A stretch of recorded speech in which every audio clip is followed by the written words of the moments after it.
देखिए, इलेक्ट्रॉनिक विन्यास आप लोग को तो बताया ही गया था। Yes sir. है जी सर। और इलेक्ट्रॉनिक विन्यास कुछ महत्वपूर्ण चीज है।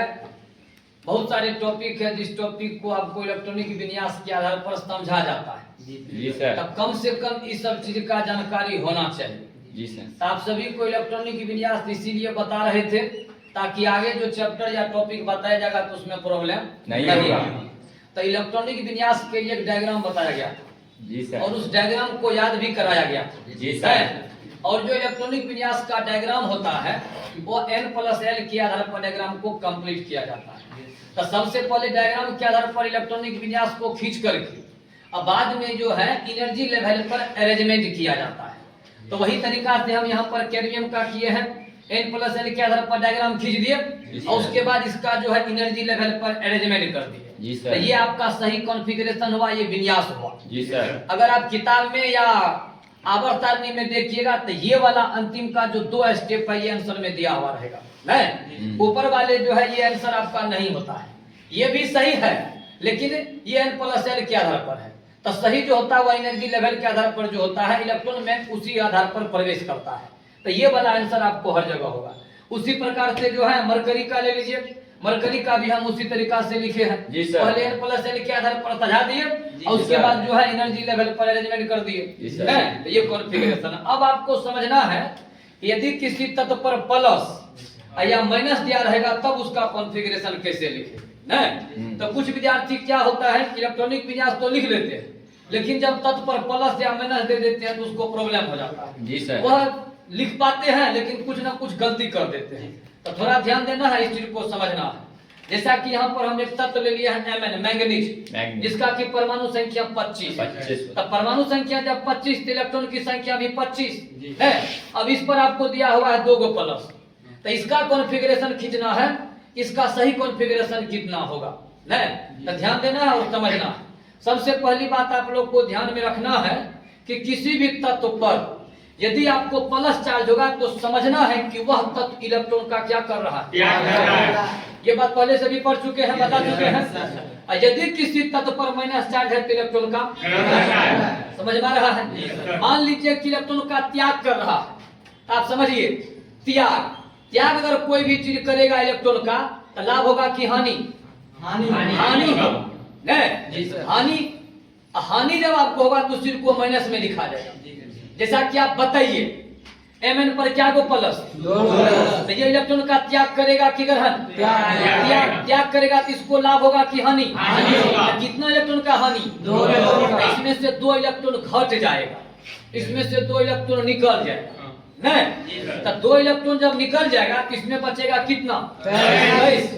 आप सोच रहे होंगे कि 23 इलेक्ट्रॉन बचा और 23 इलेक्ट्रॉन का विन्यास लिखना चाह रहे होंगे कि 1s2 से लेकर के 4s2 तक कर देंगे 20, इसके बाद कर देंगे 3d3।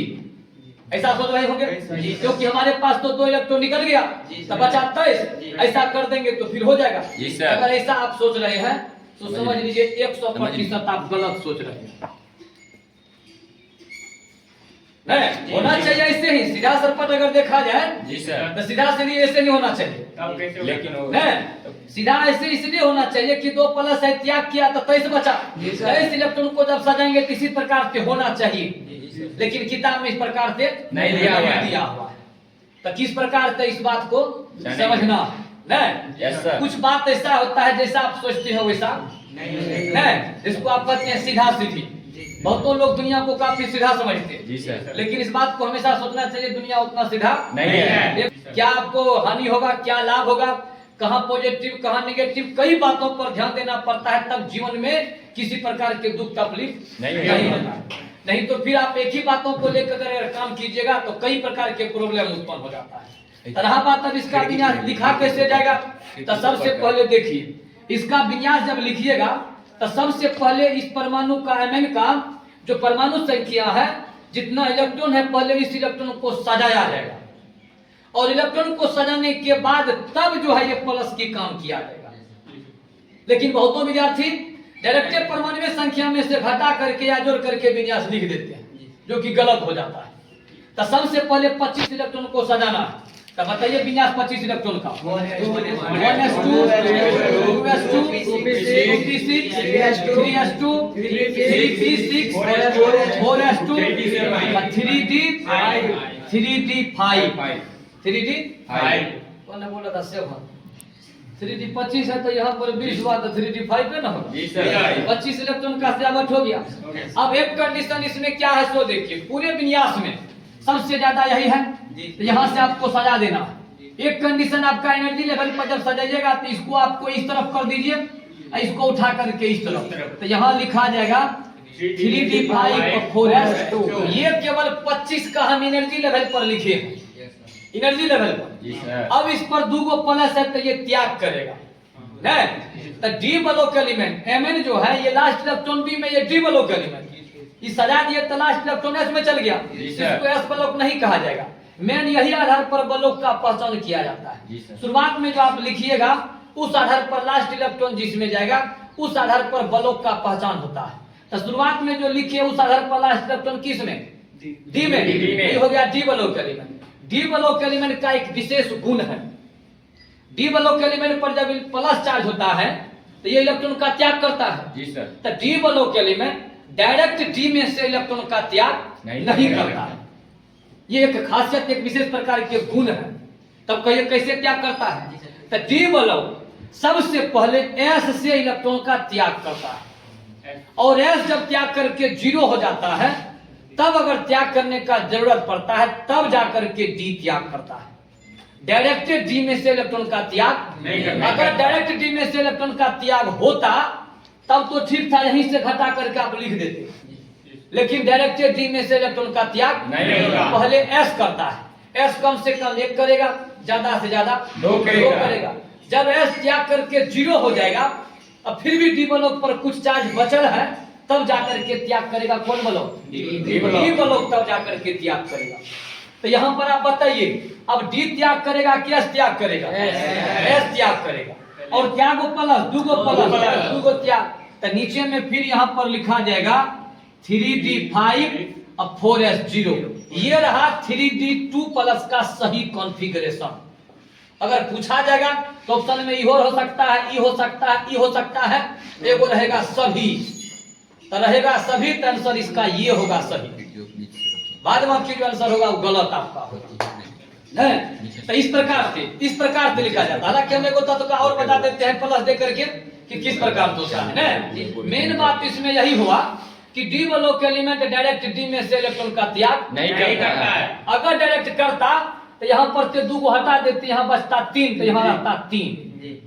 लेकिन इसका किताब में दिया हुआ है कि D block element direct D में से इलेक्ट्रॉन का त्याग नहीं करता। आप याद करिए पीछे 24 और 29 को, 24 और 29 में डी ब्लॉक एलिमेंट इलेक्ट्रॉन जब ग्रहण किया था तो किससे किया था? एस से ग्रहण किया था।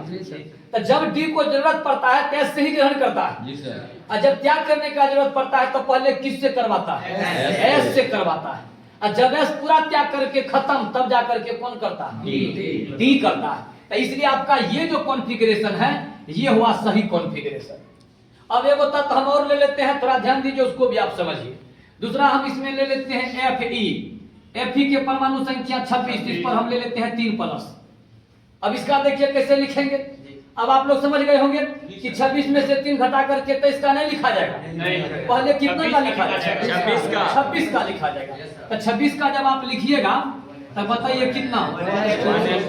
1s2, 2s2, 2p6, 3s2, 3p6, 4s2, 3d6, ये 26 का हो गया।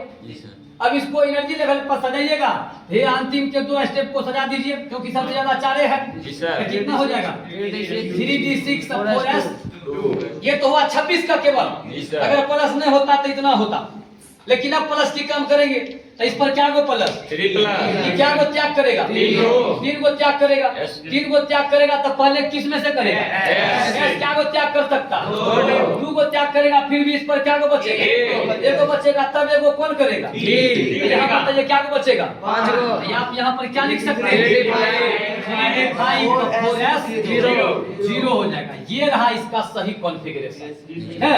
तो इसी प्रकार के किसी भी तत्व पर अगर प्लस या माइनस दिया हुआ रहता है तो उसका इलेक्ट्रॉनिक विन्यास लिखा जाता है।